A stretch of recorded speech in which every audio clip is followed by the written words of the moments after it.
What's up, everybody? Welcome to the House of Jaguar. Today we are going to be playing a little bit of Witcher.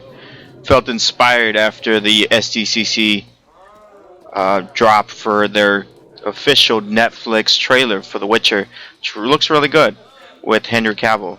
It's been a while since I played this game.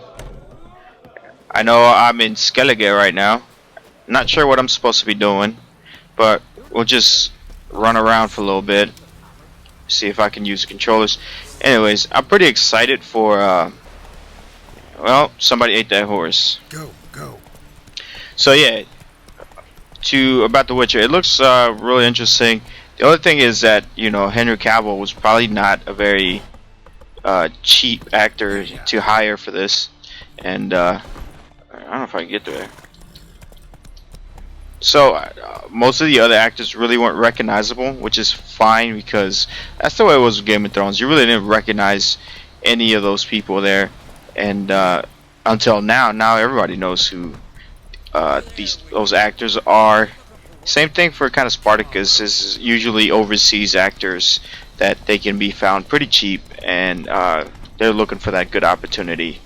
So yeah, man.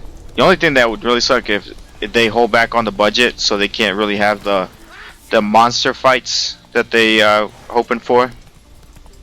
I mean, that tarantula one looks really good, and hopefully they can just kind of figure out how they're going to present that stuff within the budget that Netflix has, because it's not like a movie where, you know, they make a bunch of money from the weekend opening tickets and stuff. They actually have to bring in subscribers, and the problem with that is that a lot of the times subscribers use free trials. I'm not pointing no names, but you know, once the show's over and there's nothing else they want to see on Netflix, they just won't use it, or shared accounts and stuff like that. So a lot of the times they'll hold back for whatever they decide to do in as far as special effects and budgeting goes. We're gonna hang out on the beach, see what's over here. I think this is where you initially crash land on here, onto the Skellige. So Skellige is like known for werebears. The clans on here are like hardy people. I guess they remind me kind of like Viking Northerners and stuff like that. So it's pretty interesting. A lot of times we just run around with Roach, see what kind of trouble we get into. But yeah, man. So yeah, I know there's going to be some speculations probably on The Witcher as far as comic books. I feel like it is going to be successful because pretty much anything that The Witcher has put its name on has become successful, and that's like starting with the stories and the books. I think there's like 8 of them out right now, and the video games, especially this one right here. This is no lie, one of the best games ever played. If you really have the time for it, you should check it out because it'll definitely suck you in. So this looks interesting. It looks like trouble here. Come on now. An abandoned site. I bet you we'll find something. Yep. Let's go get them. So yeah, like I said, everything's kind of been successful with how they do things, and so I kind of do have faith that Netflix will be able to pull it off, especially if they kind of stick to the earlier Game of Thrones formula. Game of Thrones kind of started getting too soft for me after the story surpassed the books. I think it was, at first it was a lot more hardcore, and it was more for like the cult viewers of the followings and stuff like that. And then it became a little bit more mainstream, and I think that's when it got soft a little bit. I think it surpassed the books, and people just took a lot more freedom with how they wrote things. And one of the great things about Game of Thrones is that usually the winner was sometimes not the good guy, not the most likable person, and that's what made Game of Thrones so interesting, because it was unpredictable. And but yeah. Oh, so I did want to talk about, I was looking into getting some comic books for The Witcher, right? Because there are some comic books out there, and I'd be like, you know what, it'd be really cool to own the first appearance of Geralt. and that's this Witcher here. And so I kind of did some research because it's really hard, I think, to try to find first appearances on your own. So I can imagine, like, back in the day, guys just going comic shop to comic shop, just digging through stuff, talking to people, trying to figure out what the first appearance of a character was. But now you got like apps like the Key Collector app and stuff where you can just kind of look it up or Google it and stuff like that, and the information's right there, so you have your target, right? I think back in the day, probably half the fun was finding out which is the first appearance and the research in itself. So I found this to be kind of an interesting little research project that I had to really narrow down what is Geralt Rivia's first appearance in the comic books. So it started with kind of looking at the obvious ones, which was, I think, the 2014 comic book called House of Glass is #1, and I think that was by CD Projekt Red, and it kind of fits into this game, the storyline that's going on here in this game. And I think there's something hidden over there, if I remember. I think there's some armor up there. And what was that saying? Oh, right, the House of Glass #1. So that one's been kind of low-key. You look it up, and it is the first one in continuity of modern books, and it's under Dark Horse.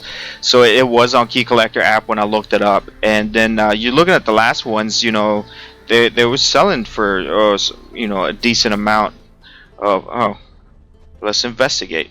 And they were selling for a decent amount. I was able to locate one because it was still under the radar, and I definitely didn't even pay close to what the going price for the last couple sells for that. And it's still a little bit under the radar because, like I said, it's still cult. But I think once it blows up and it becomes more fans, and it's going to be a little bit harder to get. And but I was able to locate one. And but however, that isn't the first appearance of Geralt in the comic books. So I had to kind of go back, because, oh crap. I don't know if I'm going to be able to beat this.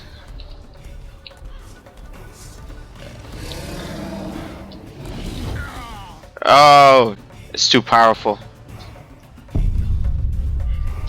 Yeah, we're not going back there until I level up.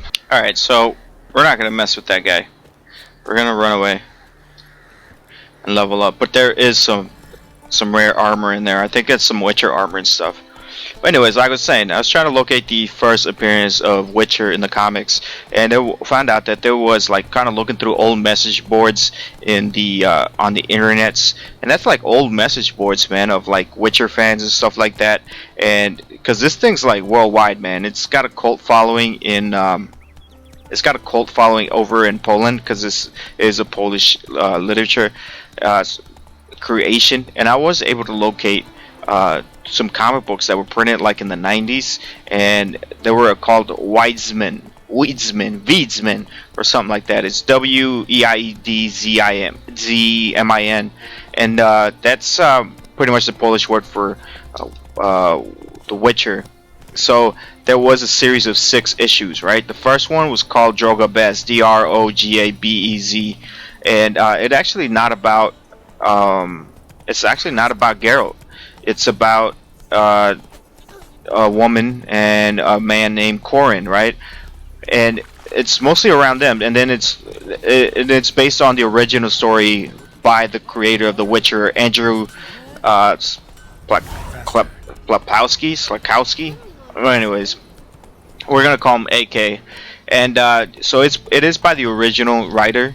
But I think the writers of the comic book, or the creators of the comic book, decided that they wanted to add an extra 12 pages to the comic book in order to tie it into the to The Witcher. So it made it to where the protagonist of that story hinted at being the parents of Geralt of Rivia.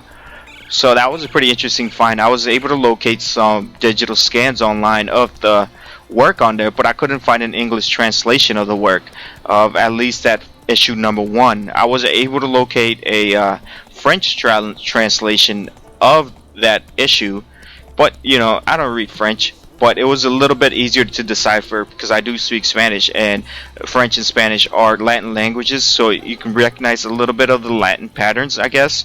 So from what I understood, and this is not 100%, from the panels that I understood where Geralt does appear, he appears in with his face on one panel, and he's not really in the story. He's more of a premonition of his father right before he dies from some wounds, and so that was pretty interesting. So I wouldn't know if that was kind of his first appearance. I mean, he only says I am Geralt and his face is shown, but he's not really part of the story. He's more of a future premonition, like I said. So I don't know if that would count as a cameo or not.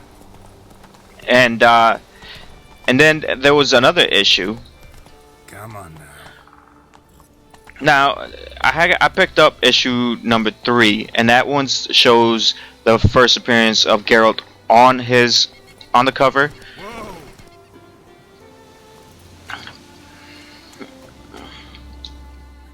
What happened to your father? He was cutting wood and a bear attacked him. Show me where it happened. Over here, past the trees. Well, we'll help you, little boy. So yeah, like I have the comics coming in, but they've taken so long because they're halfway across the world. But I did find, but you know, last time I tracked them, I think they were in Jamaica, and that's Jamaica. Oh, it's a trap. It was Jamaica. That's Jamaica, Queens, in New York City.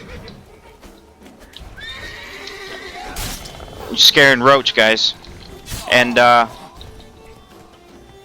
so I wanted to make this video once I got the books, but you know, they're taking so long. I wanted to get this video out and just kind of talk about it. And but yeah, issue number 3 is actually the second book that came out. I know it's a little confusing. I'll try to explain it better once the books get here. But you know, number 2 was actually the one that came out last. It was the 6th book that came out, but it's just number 2 in chronology of the events happening within the story, right? But number 3 was released before number 2. I know it's a little confusing, but you know, I made sure I looked at the release dates on the comic itself, and they were released 2 years apart.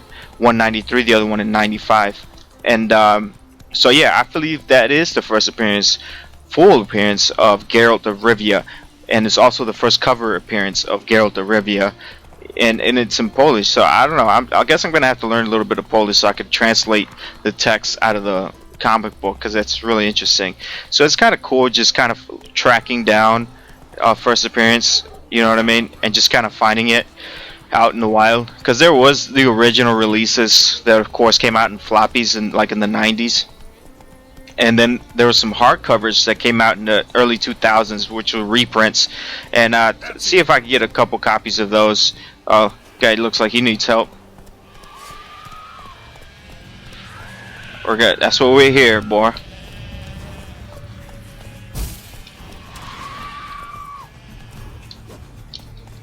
Yeah, let me get off this damn horse. I think these are like harpies. Oh, sirens. Lost your nerve? Oh, got one. Where's it at? So yeah, I just kind of want to talk about the books a little bit, and just kind of going down that rabbit hole of trying to find the first appearance. I'd imagine it's kind of what it'd be like back in the day, before the internet, before the communities. You kind of just had to talk and just do your own research like that. So anyways, the day that the Netflix trailer dropped on some San Diego Comic-Con, I rechecked the Key Collectors app, and they did add those 2 issues to there. So it's kind of funny because it felt like I was hot on the trail, but I wasn't the only one. It appears that, you know, over at Key Collectors, somebody was tipping him off as well, or he was doing his own research, which was pretty cool.